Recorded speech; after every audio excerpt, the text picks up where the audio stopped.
पुल सिरात एक ऐसा पुल है जो जहन्नम के ऊपर नस्ब किया गया है और हर इंसान को मरने के बाद क़यामत के दिन इस पुल के ऊपर से गुजरना है इंशाअल्लाह, जो हमें जन्नत तक ले जाएगा। प्यारे दोस्तों, इस वीडियो में हम जानेंगे पुल सिरात क्या है और इस पर गुजरते वक्त हमें किन मुश्किलात का सामना करना पड़ेगा और इसको अबूर करने के लिए हमें किन 7 सवालों के जवाब देने होंगे और इन सवालों के जवाब देने में हमें कितना वक्त लगेगा। तो आइए जानते हैं कि पुल सिरात को कौन अबूर करेगा और कौन इस पर से गुजर न सकेगा और सज्जा का मुस्तहिक होगा। ये वीडियो हम सब के लिए बहुत ज़रूरी और ख़ास है, लिहाजा इस वीडियो को आखिर तक ज़रूर देखिएगा। इस्लामी रिवायत के मुताबिक पुल सिरात एक ऐसा पुल है जो तलवार से ज़्यादा तेज़ और बाल से ज़्यादा बारीक है। यह पुल जन्नत की तरफ जाती है और इस पुल के नीचे जहन्नम की तेज़ आग उबल रही होगी। रसूल अल्लाह सल्लल्लाहु अलैहि वसल्लम ने फरमाया, पुल सिरात जहन्नम के ऊपर एक पुल है जो बाल से ज़्यादा बारीक और तलवार से ज़्यादा तेज़ है।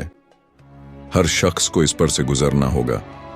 मोमिनीन इस पर बिजली की रफ्तार से गुजर जाएंगे और कुछ लोग घोड़े की रफ्तार से गुजरेंगे और कुछ लोग रेंगते हुए गुजरेंगे, जबकि मुनाफिक और गुनहगार लोग जहन्नम में गिर जाएंगे।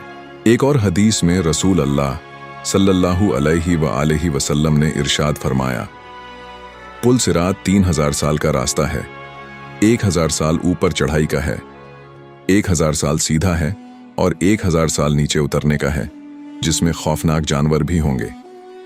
हर शख्स अपने अमाल के मुताबिक इस पुल से गुजरेगा। जो नेक लोग होंगे वो आसानी से गुजरेंगे और जो गुनहगार लोग होंगे उनके लिए इस रास्ते पर से गुजरना मुश्किल और नामुमकिन हो जाएगा। जब हजरत इसराफील अलैहिस्सलाम सूर फूंकेंगे तो क़यामत बर्पा हो जाएगी और जब दूसरी बार सूर फूंकेंगे तो सब दोबारा जिंदा हो जाएंगे और मैदान हश्र की तरफ दौड़ते हुए जाएंगे। उनके हाथों में उनका नाम अमाल दिया जाएगा। कुछ लोगों को उनका नाम अमाल दाएं हाथ में दिया जाएगा और कुछ लोगों को बाएं हाथ में। जिन लोगों का नाम अमाल दाएं हाथ में होगा वो जन्नत की बशारत पाएंगे और जिनका बाएं हाथ में होगा वो लोग जहन्नम के अजाब का मुस्तहिक करार पाएंगे। इस नाम अमाल में हर वो चीज़ लिखी होगी जो हमने दुनिया में की होगी, जैसे कि कुरान में अल्लाह पाक इरशाद फरमाते हैं, जिस शख्स ने ज़र्रा बराबर नेकी की होगी वो भी उसे देखेगा और जिस शख्स ने ज़र्रा बराबर बुराई की होगी वो भी उसे देखेगा। लिहाजा इसके बाद हम दूसरी मंजिल की तरफ बढ़ेंगे जो पुल सिरात है। इस पर से हर एक को गुजरना है। पुल सिरात एक तारीक अंधेरा पुल होगा। इसमें कुछ खास रोशनी नहीं होगी, जैसे कि रसूल अल्लाह सल्लल्लाहु अलैहि वसल्लम फरमाते हैं, पुल सिरात अंधेरों में घिरा होगा और वहाँ सिर्फ वही रोशनी होगी जिसने दुनिया में नेक आमाल अंजाम दिए होंगे। ये नेक आमाल उसके लिए नूर बनकर आएंगे और उसके लिए रोशनी देंगे। एक और हदीस में आप सल्लल्लाहु अलैहि वसल्लम ने फरमाया, क़यामत के दिन सब लोग पुल सिरात से गुजरेंगे और इस पुल के दोनों जानिब कांटेदार हुक्स होंगे जो गुनहगारों को पकड़कर नीचे जहन्नम में गिरा देंगे। दोस्तों, पुल सिरात से गुजरते वक्त फरिश्ते इंसान से उसके नेक आमाल और बुरे आमाल के मुताबिक 7 सवालात पूछेंगे। जो कोई भी इन 7 सवालों का जवाब दे देगा वो इस पुल को आसानी से पार कर लेगा।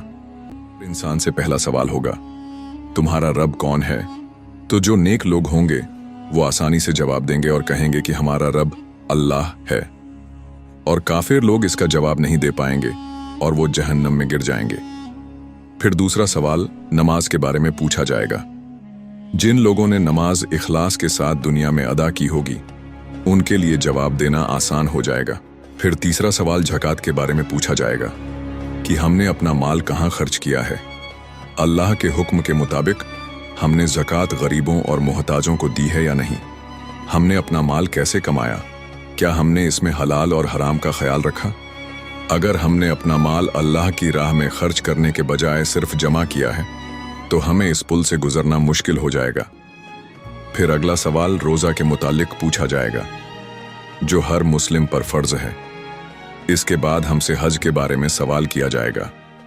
अगर हमने हज की इस्तिताअत के बावजूद हज अंजाम नहीं दिया होगा तो हमें सख्त तरीन सज़ा दी जाएगी। फिर अगला सवाल हुकूक के बारे में पूछा जाएगा, मसलन माँ बाप के हुकूक, औलाद के हुकूक, हमसायों के हुकूक और हर रिश्तेदार के हुकूक के बारे में जो हमारे साथ जिंदगी में उठना बैठना है सवाल किया जाएगा। अब आखिरी सवाल सफाई के बारे में पूछा जाएगा। जैसे कि हदीस में है, सफाई और पाकीज़गी ईमान का आधा हिस्सा है। एक और हदीस में है, अल्लाह पाक है और पाकीज़गी को पसंद करता है, इसलिए तुम्हें भी चाहिए कि अपने आप को पाक रखो। यानी अल्लाह ने सफाई को ईमान का एक अहम हिस्सा बनाया है, और जो इंसान जाहिर और बातिन दोनों में पाक हो, अल्लाह उससे राजी होता है। प्यारे दोस्तों, इन सारे सवालात का जवाब जो इंसान दे सकेगा वो आसानी से इस पुल को अबूर करके जन्नत में जाएगा, और जो इंसान इन सवालों का जवाब न दे सकेगा वो जहन्नम में गिर जाएगा।